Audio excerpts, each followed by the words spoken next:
Psikolog klinis personal growth Sharon Octavia menyampaikan, secara khusus, remaja merupakan kelompok usia yang rentan mengalami kecanduan judi online. Pertanyaannya, mau sampai kapan? Saat ini negara Indonesia menjadi nomor 1 sebagai pengguna judi online terbanyak. Jumlah ini mengalahkan Kamboja, Filipina, bahkan Rusia. Hal ini berdasarkan survei yang dilakukan oleh Drone Emprit, sistem monitor dan analis media sosial. Data Drone Emprit menunjukkan bahwa jumlah pemain judi online di Indonesia mencapai 200.000 lebih pemain.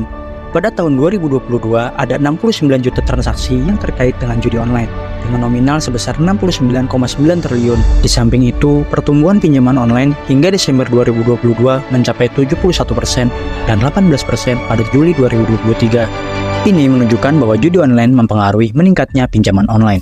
Dan bukan hanya itu, di era sekarang, banyak Gen Z yang merasa perlu melakukan hal mewah dan keren dalam hidup mereka. Mirisnya, banyak dari Gen Z yang menghalalkan segala cara untuk mendapatkannya, salah satunya dengan pinjaman online, sehingga berdampak dalam kehidupan sosial mereka dan ada tekanan pada aktivitas sehari-hari mereka. Faktor utama maraknya judi online di Indonesia adalah akses. Dulu, orang ingin bermain judi itu harus di tempat-tempat tertentu yang tertutup dan aksesnya terbatas. Namun, kini hanya bermodalkan smartphone, orang bisa mengakses situs judi online dengan sangat mudah. Faktor berikutnya ialah ekonomi. Pasca pandemi COVID-19, pandemi telah menyebabkan banyak orang kehilangan pekerjaan dan kesulitan mencari nafkah, karena sedikitnya lapangan kerja yang tersedia. Banyak sekali masyarakat yang merasa putus asa sehingga akhirnya memilih untuk melakukan perjudian online karena kemudahan aksesnya. Ya, lagi-lagi akses. Faktor terakhir adalah kurangnya kesadaran. Kurangnya kesadaran individual ini lebih tepatnya merujuk pada kesadaran moral dan kesadaran hukum. Banyak orang yang tetap melakukan perjudian online walaupun sepenuhnya tahu bahwa yang dilakukannya melanggar moral dan hukum. Orang-orang semacam itu juga merasa bahwa selama tindakannya hanya dilakukan sebagai hiburan dan tidak merugikan orang lain, maka tidak masalah bagi dia. Sungguh ironi. Poin pentingnya adalah hingga kini tidak ada orang kaya satupun yang sukses karena menang bermain judi online. Banyak orang yang terus merugi ketika kalah. Pada akhirnya, hal itu menciptakan kemiskinan. Selain itu, banyak pemain yang menjadi depresi ketika sudah terlanjur rugi. Jika kasusnya sudah sangat parah, pemain judi online bisa saja memilih mengakhiri hidupnya atau melakukan tindakan kriminal.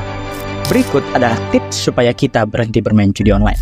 Yang pertama adalah niat berhenti. Untuk berhenti bermain judi online ialah didasarkan pada niat yang kuat dan keinginan yang sungguh-sungguh. Tanpa didasari oleh niat yang kuat untuk berhenti bermain judi online, kamu akan dengan mudah terpengaruh untuk kembali memainkannya.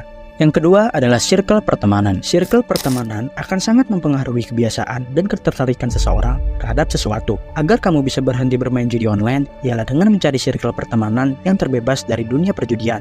Hindari grup pertemanan atau komunitas yang berhubungan dengan judi online, karena itu akan mudah menggoyahkan keinginanmu untuk berhenti. Yang ketiga, melakukan kegiatan produktif. Cobalah untuk melakukan kegiatan positif, lebih-lebih yang bisa menghasilkan, seperti membaca buku, olahraga, menulis, atau mencoba bisnis kecil-kecilan yang halal. Yakinilah bahwa rezeki selalu datang dari Allah apabila kita selalu berdoa dan berikhtiar.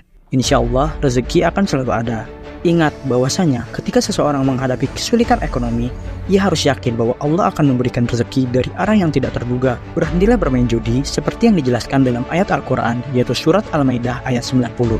Yang secara jelas menyatakan bahwa perjudian adalah tindakan yang termasuk dalam perbuatan setan. Sadarilah bahwa bermain judi online tidak hanya mengancam stabilitas finansial, tetapi juga berpotensi merusak kesehatan mental dan hubungan sosial. Saatnya kita bersama-sama mengambil langkah untuk meninggalkan kebiasaan ini, memprioritaskan kesejahteraan pribadi, serta membangun kehidupan yang lebih berarti dan penuh prestasi, dan meraih kebahagiaan sejati di luar permainan yang tidak pasti ini. Saya Tegar Tanjung, terima kasih.